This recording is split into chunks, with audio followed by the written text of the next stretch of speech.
Erickson's first foul. Here's Walt Frazier. And New York now leads by 4 points. Erickson's first foul. Here's Walt Frazier. The devastating truth about Walt Frazier is not that a Knicks legend disappeared. It is that time slowly pulled one of New York's coolest stars away from the center of the game he once ruled. On April 4th, 2026, Frazier made a joke on the air about Iran and the Bulls. The joke spread fast online. People watched the clip again and again. Some laughed, some got angry. Then something else happened. Fans started asking a bigger question. Where has Clyde been lately? Why does he not sound the same on every big broadcast anymore?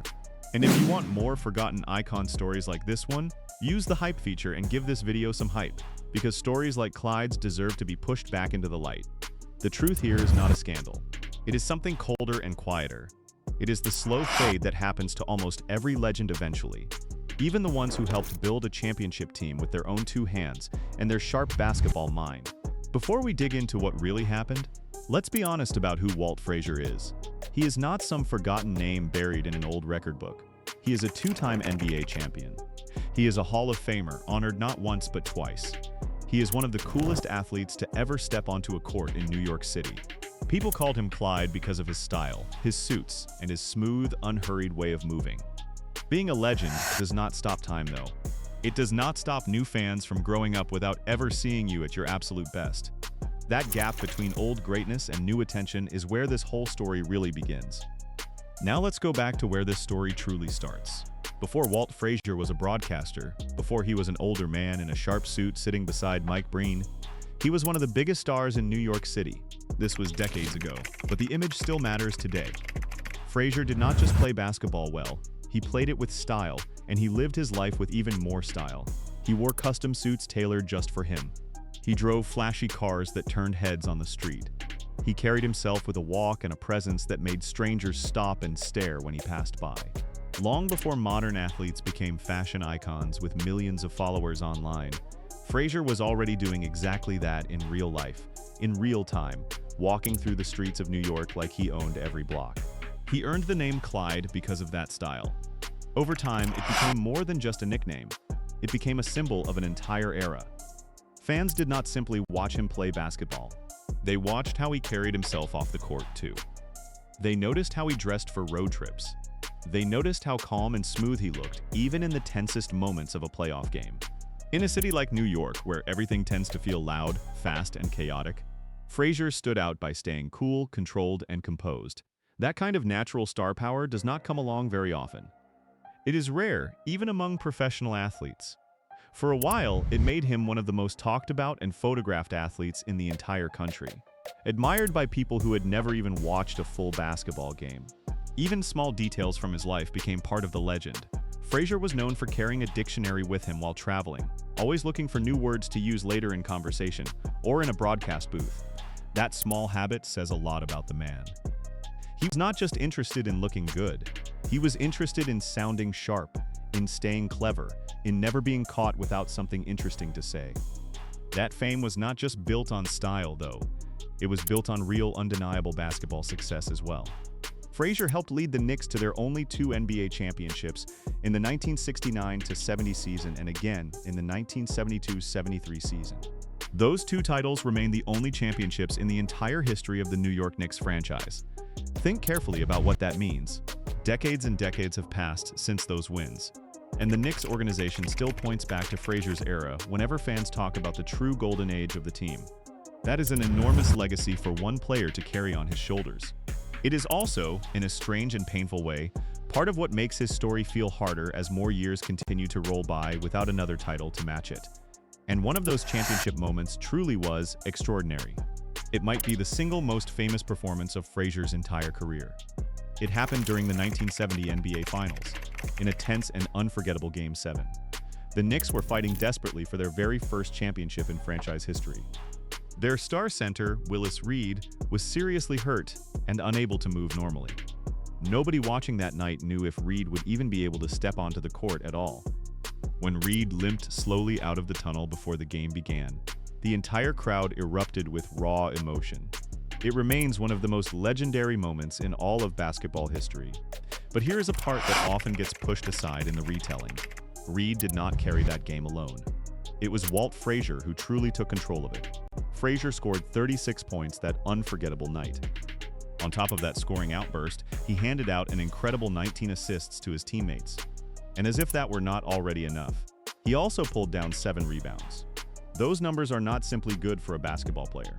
They are legendary by any measure. Very few players in the entire history of the NBA have ever produced a stat line like that in a single finals game, let alone in the pressure of Game 7 with the championship hanging in the balance.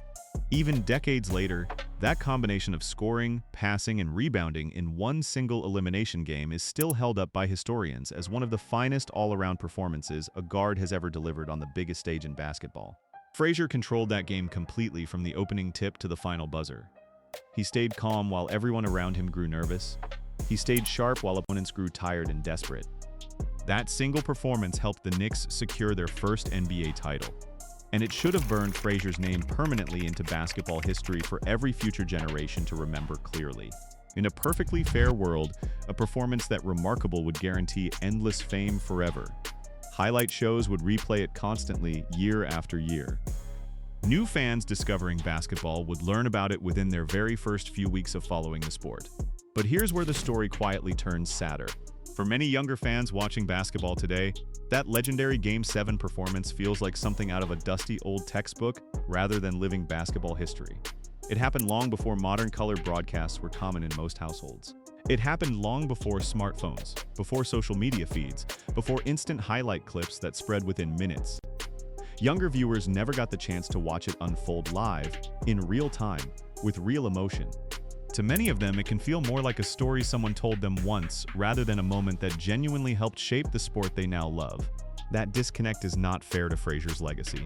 But it remains the honest reality of how sports memory tends to fade across generations. Every truly great career eventually runs into the exact same relentless enemy.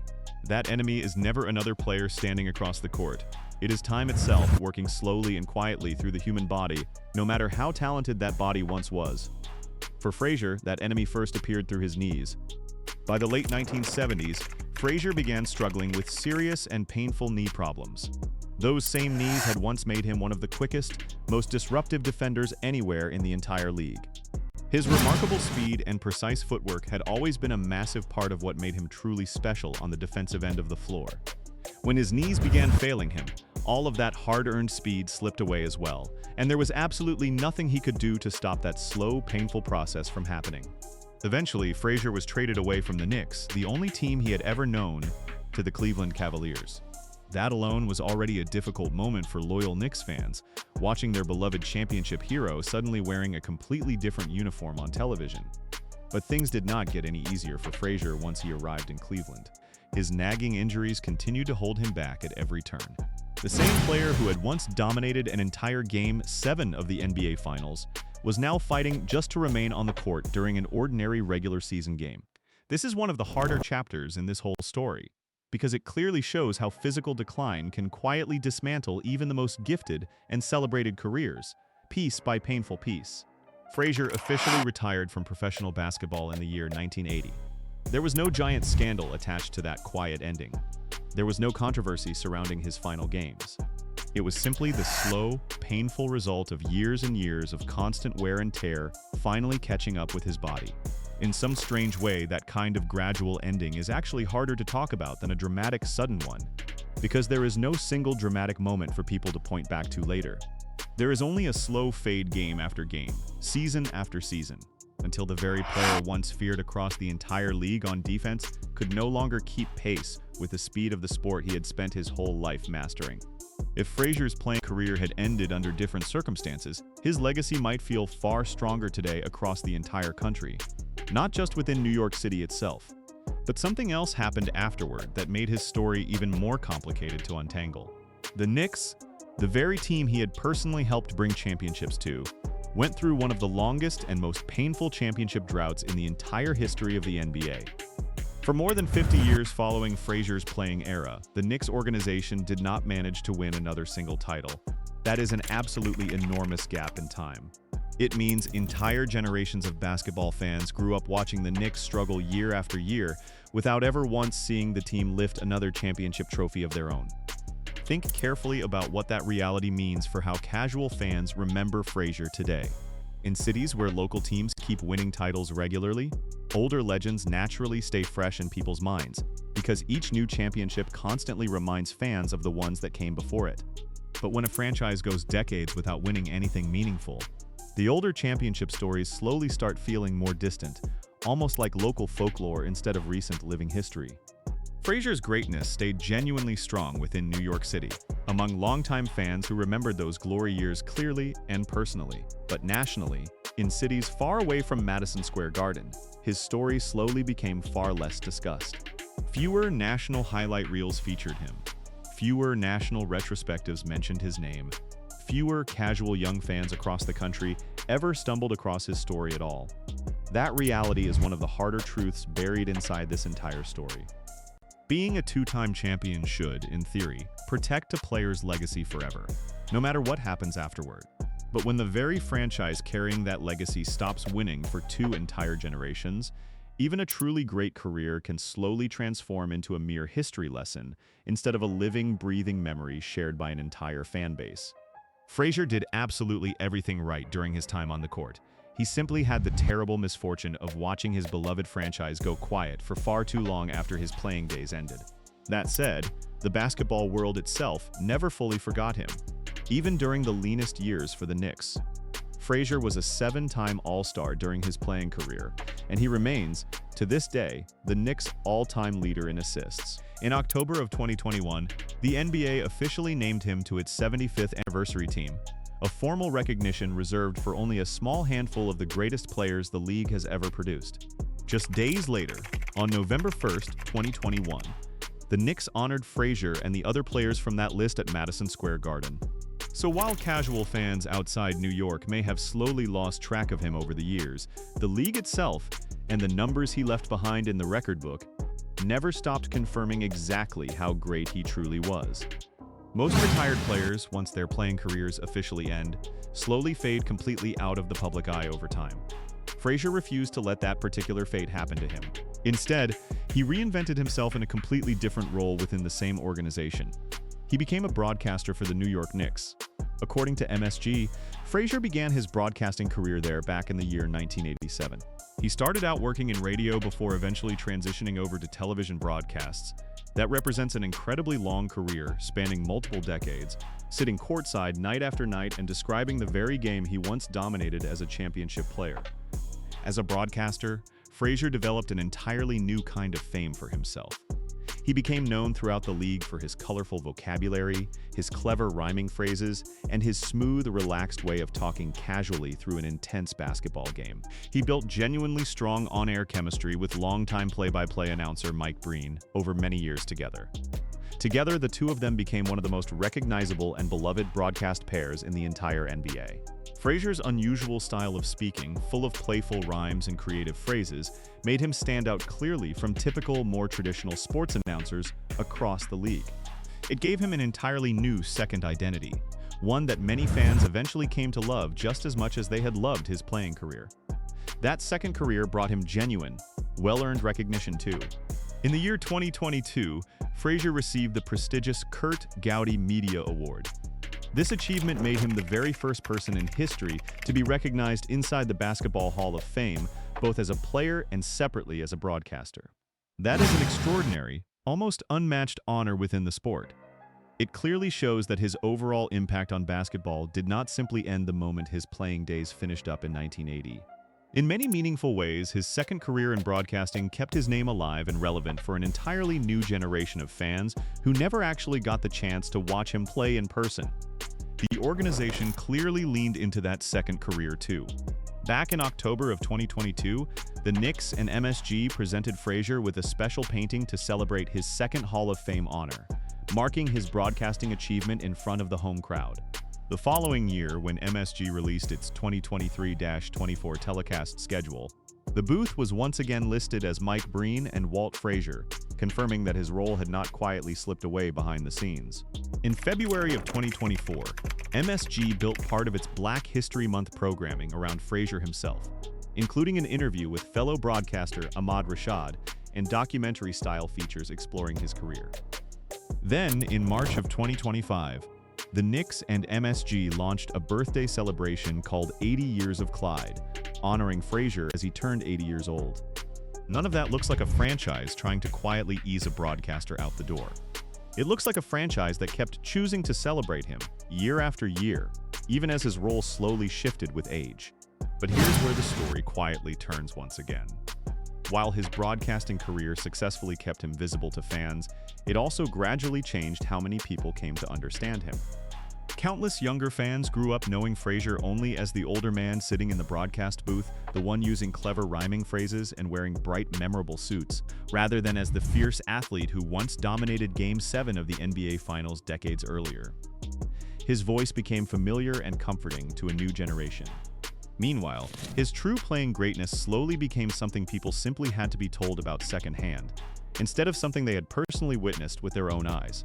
In a strange, almost ironic way, the very thing that kept Frazier consistently in the public eye also made his genuine basketball greatness feel further and further away for newer viewers tuning in each night.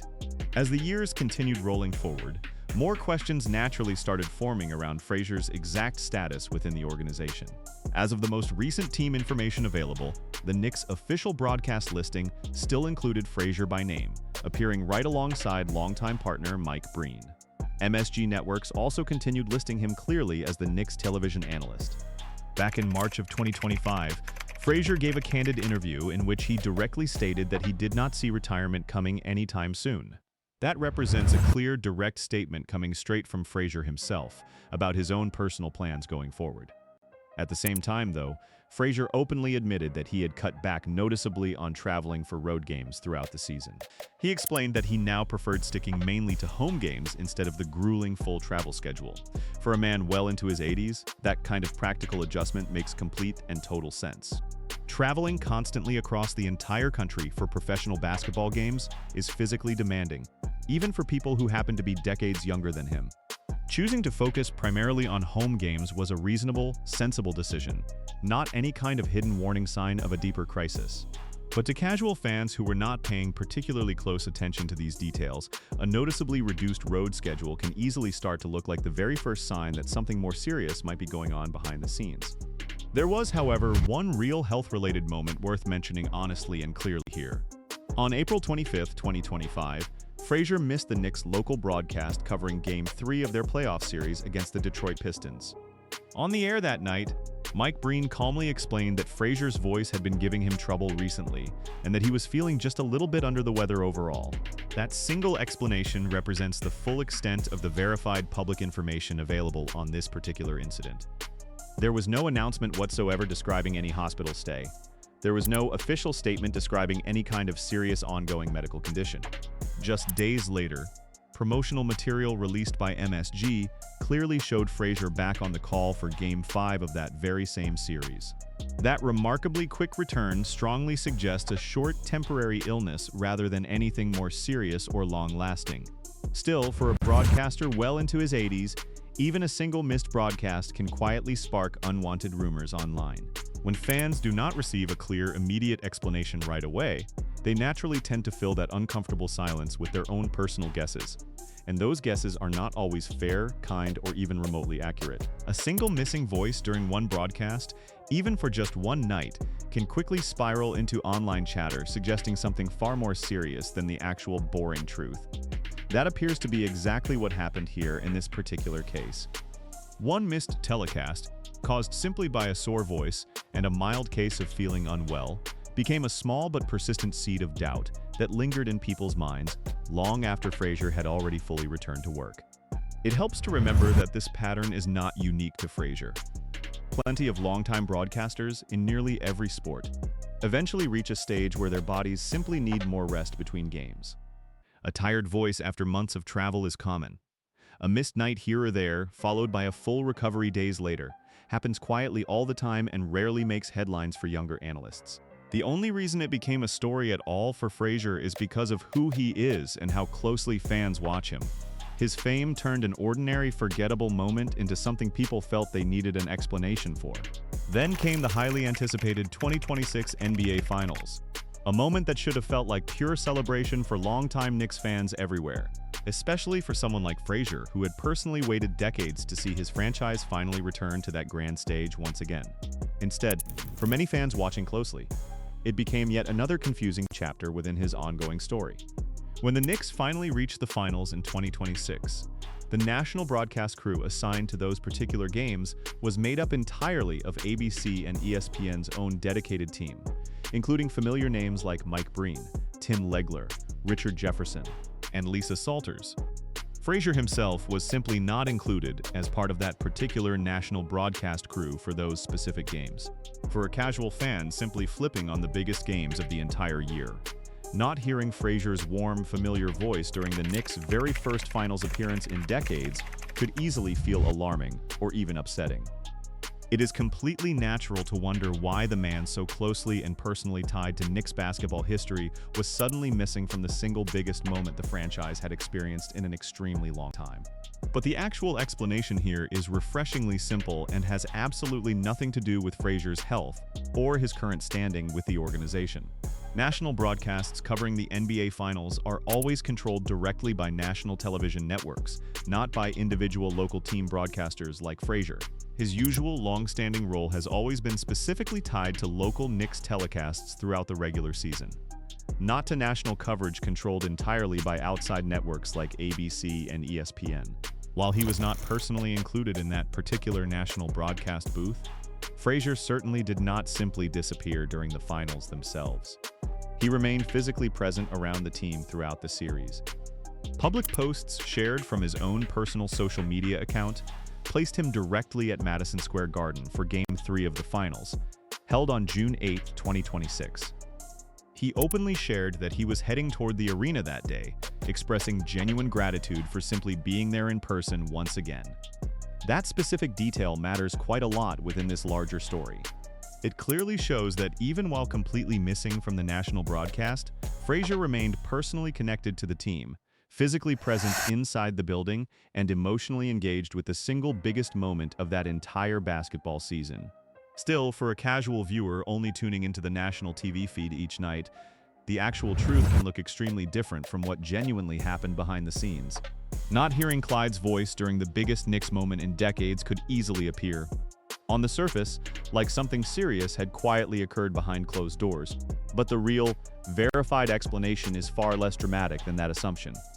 It ultimately comes down entirely to broadcast rights and specific assignment decisions made far above Frazier's personal control, rather than anything genuinely related to his health, his job performance, or his ongoing relationship with the Knicks organization itself. Now we finally arrive at the specific moment that likely brought many curious viewers to this particular video in the first place. On April 4th, 2026, Frazier made an unfortunate on-air joke directly referencing Iran and the Chicago Bulls. The video clip spread extremely quickly across nearly every major social media platform. It drew genuine, widespread criticism from many viewers who felt the joke either crossed a clear line or was simply in poor taste given the circumstances. Multiple separate news sources reported on this exact moment, using remarkably consistent details describing precisely what was said and how it was ultimately received by the public. There is strong, reliable support confirming that this particular moment genuinely happened, essentially exactly as it has been widely described online. What remains far less clear, however, is what actually happened immediately afterward behind the scenes. There is no official statement whatsoever from the Knicks organization, from MSG Networks, or from the NBA itself confirming any kind of formal suspension. There is no confirmation anywhere of Frazier being fired from his broadcasting role. There is no formal public apology that was ever issued on his behalf by the organization. There is no announced reprimand or any official change made to his ongoing role specifically because of that particular joke.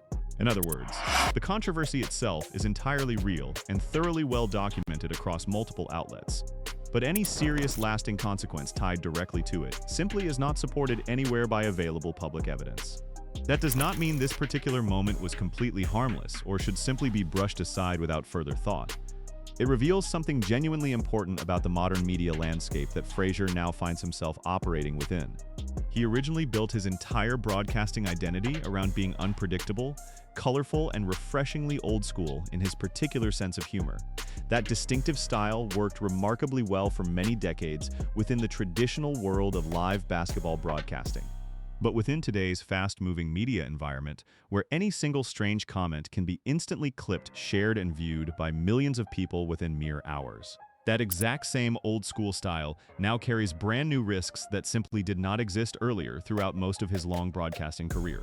One single awkward joke can now travel further and faster than ever before possible, creating a lingering controversy that persists online long after the original broadcast itself has quietly ended.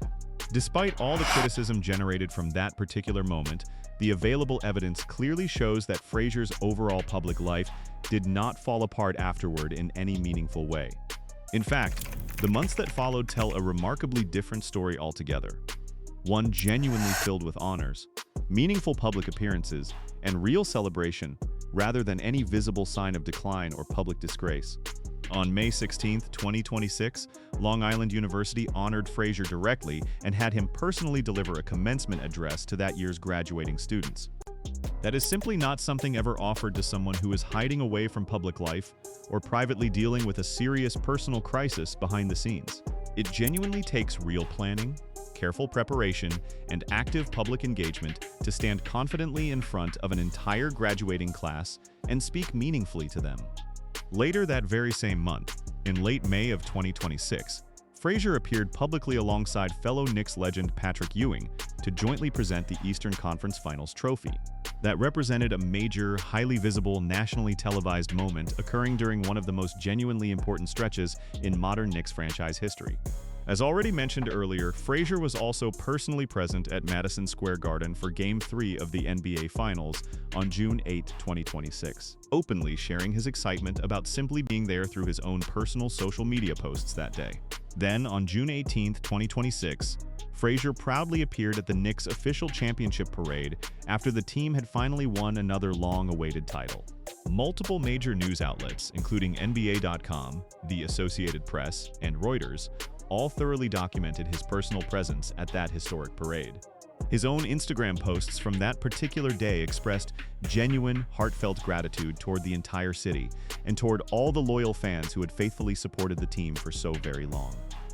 A few weeks earlier, on June 3, 2026, a profile published by Anscape described Frazier as the contemporary patriarch of the Knicks, quoting him directly as saying he had been serving as an ambassador for the franchise for 50 years.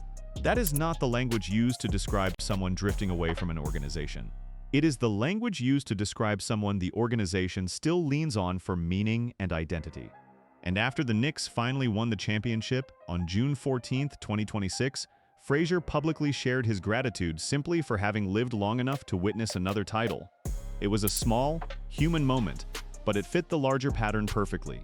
Through honors, ceremonies, and celebrations, Frazier kept showing up, again and again, exactly when it mattered most. None of this evidence looks anything like the typical pattern of someone who quietly vanished, who was secretly pushed out, or who suffered some kind of hidden personal collapse.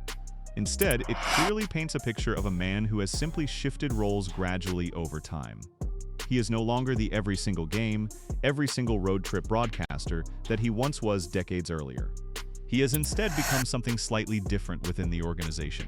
He has become more of a respected ambassador, a beloved symbol, and a genuine elder statesman for the entire franchise.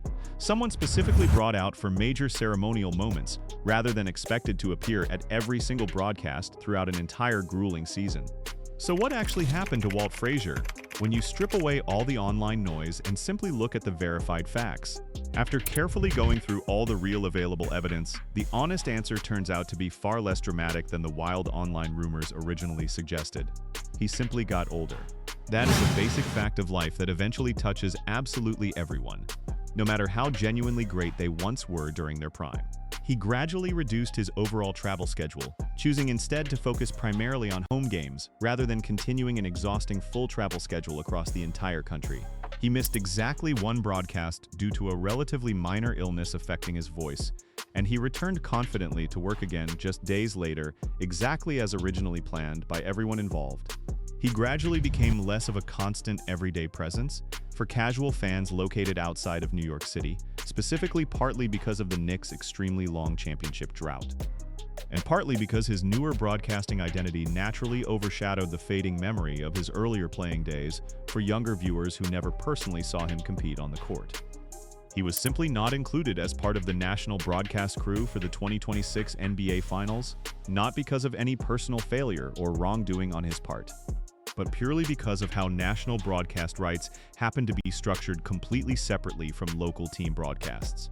And yes, he was genuinely involved in one real controversy back in April of 2026, when his particular joke about Iran and the Bulls drew legitimate criticism and rapidly spread across nearly every social media platform available.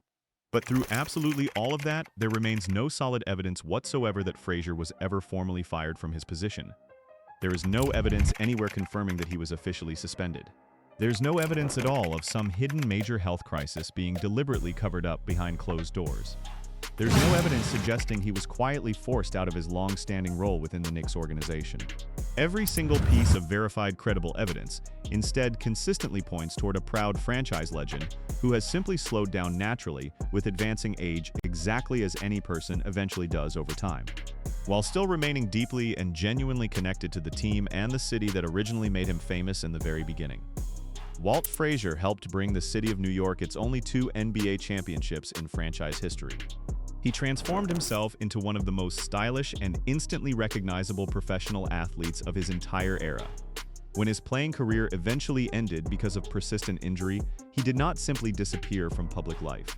He courageously reinvented himself as a beloved long-running broadcaster, eventually earning a well-deserved place in the Hall of Fame for that remarkable second career as well, becoming the very first person in history ever honored for both distinct roles within the sport.